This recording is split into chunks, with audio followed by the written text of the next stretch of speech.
নমস্কার বন্ধুরা, তোমরা তো সবাই জানো আমি এখন আছি মেয়ের কাছে, মানে গুরগাঁওতে। আমাকে মেয়ে এবার অনেক রকম নতুন নতুন খাবার জিনিস খাইয়েছে। প্রথম একদিন নিয়ে এসেছিল একটা সাউথ ইন্ডিয়ান ক্যাফেতে। ওখানে গিয়ে আমাকে খাইছিল পরি দোসা। তা আমার এত ভালো লেগেছিল, বলেছিলাম আমাকে আরেক দিন নিয়ে আসবি। আমাকে ও আরেক দিন নিয়ে গেছিলো। সেদিনকে খেয়েছিলাম পরি দোসা। দোসাটা খাওয়ার পরে তারপরে অর্ডার দিল পাদ্দু। পাদ্দুটা কিন্তু আমার পরি দোসার থেকেও দারুণ লাগলো খেতে। তারপরে একটা অর্ডার দিল কুকাম জুস। কুকাম জুসটা টক মিষ্টি মিলে বেশ ভালোই লাগলো। সবার শেষে একটা নির্দোসা নিল। ভালো মন্দ মিশিয়ে দোসাটা কিন্তু আমার কাছে বেশ ভালোই লেগেছে। আরেক দিন নিয়ে গেছিলো আমাকে একটা সাইবার হাবে। সেখানে গিয়ে আমাকে খাওয়ালো সিনাবান।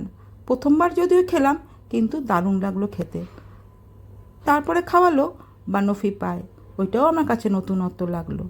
ফেরার পথে খাওয়ালো কাওয়া। তো আজকের দিনটা